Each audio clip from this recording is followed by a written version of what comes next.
All right, back from the movie. Gabe, how did you feel about it? Initial impressions. Initial impressions. Blah, blah, blah, blah. We're just gonna have to eyeball it. That should be good enough.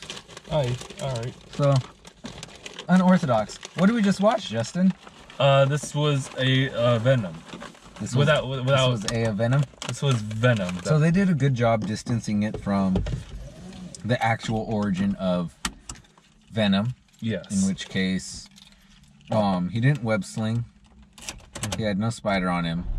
He was just kind of like an alien Hulk, I would say. Yeah. The one thing that they still kept that's like really iconic with Venom that's kind of hard to get rid of is the big wide eyes. They did the best that they could, but there's only so much you could do before it's like, well, who's this guy? So I think they did a fair job of that. They did a pretty good job of skating around the connection that Venom should have with Spider-Man. I really liked the partnership between Brock and Venom. It at times did feel kind of weird, especially like in the latter parts where they are working together. Venom initially wanted to just, you know, with his race, just take over Earth. But at the end of the day, Venom did want to just be a part of the Earth. And he said it was because of Eddie that he changed his mind. But my question was, why? Why? Because he's a loser like him. I guess he just gets tired of seeing his ass get beat because it reminds him of himself. Like, damn, dude. If we take over, I stay the loser. If I'm the only one, I'm the king. If we're gonna jump into spoilers, how Anne was able to like hold her body well with Venom, because it could have been just like a coincidental compatibility. Yeah. I don't know. We've seen like they made a big deal of like, oh, we've been trying to find several hosts. I'll give it this: the fact that the symbiotes were force-fed hosts, as opposed to they selected. Venom was force-fed onto Kathy, I think her name was, and then he selected Eddie. I feel that they know who to choose that they will be compatible with. Figuring Riot himself jumped between like 9 different hosts, but overall, it seems like they kind of like sprinkled over that, I would say, just for the sake of the plot, just moving forward. Which I guess like. Besides, who doesn't want to see someone making out with Venom? Oh my god! So it wasn't like a mid-credit scene. It was just like somewhere like in the middle. Yeah, it was towards the climactic end of it. I can only imagine like the writing room, like, hear me out, Eddie and Venom becoming one in a different way. Like, what are you doing, Dave? All right, now hear me out. We definitely have some star-crossed livers in here. Yes, that's true. What if we had a make-out scene? All right, make-out scenes work, all right, between Eddie and Venom. All right, you're crossing the line a little here. Listen, we know that like the main character always goes to the girl, right? But we know that it's complicated because she's in a new relationship, right. So she needs a reason. So hear me out. Venom and Brock kissing. Oh, it is something memorable. It's definitely something that you won't soon forget, Eddie and Venom.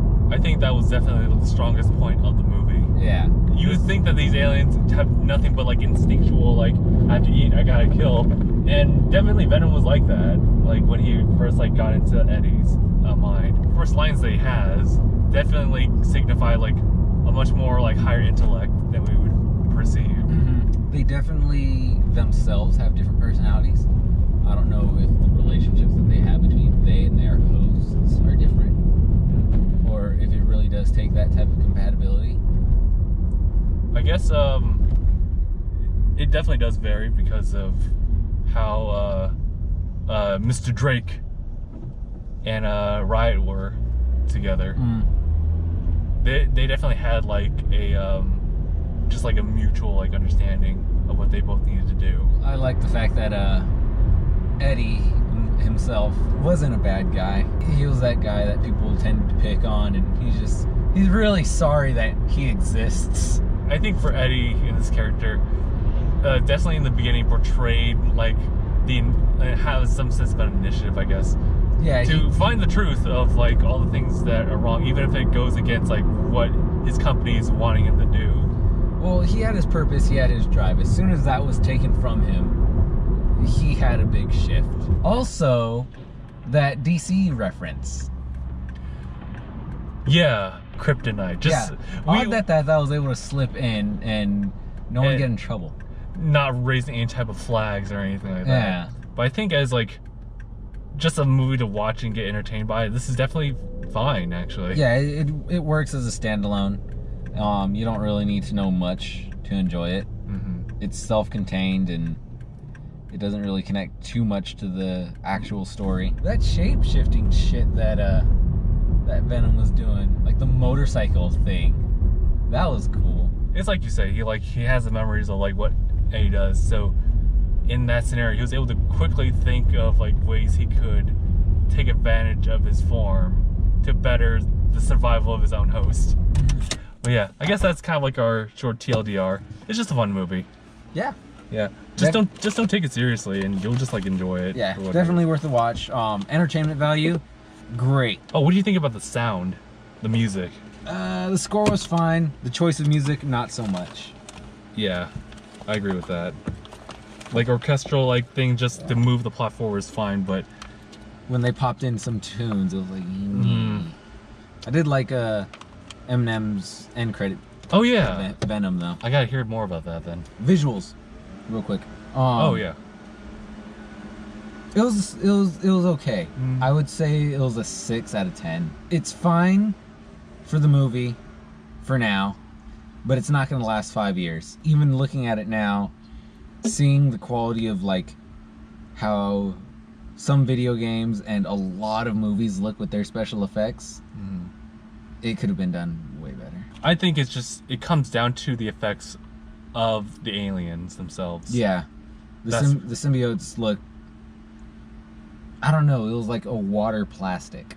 Yeah. It didn't look it didn't look it's kind of like biological. Yeah. You know, like in Spider-Man 3? Organic, that's what I'm looking for. Yeah. Spider-Man 3 did a fairly decent job as far as my memory can say. I'm trying to think. Like, there was much more, like... Well, I think for a lot of the symbiote stuff... think of the way that the Transformers looked. Okay. Like, when they're transforming all those moving parts and all that. That kind of reminds me of how the symbiotes look. Along with the tunnel... that like tunnel worm from Avengers. Like it seemed like it had a lot of moving bits that just moved to move. Oh, okay. Okay, I see what you mean then. There's not much, alright, you're just moving to move versus just like, okay, I'm gonna take this arm and I'm just gonna pull over like that. Yeah, kind of way. I think it would have just kind of like, I think it would have looked better if it had a more like a muscle texture. So entertainment, good as a standalone. Comic tie-ins and lore, not so much. If you're going in there for a comic movie, no. Watching in theaters or wait until like a DVD or like Netflix? I'd wait till a DVD. That's what I'm thinking too. Also, there's talks that there might be a R-rated director's cut. Oh yeah, I was thinking about that. Like, there could have been so much more done in a movie if it was done like that. I remember hearing that they toned it down to a PG-13 rating. Also, excellent use of their one fuck. They toned it down to a PG-13 rating as a hope to be able to tie it into the Marvel Cinematic Universe. And as far as I know, Marvel is giving a very hard no. Alright. Alright then. Symbiote sex scene. Thank you guys so much for watching. We'll see you guys in the next one. #bye. I don't want to think about that anymore.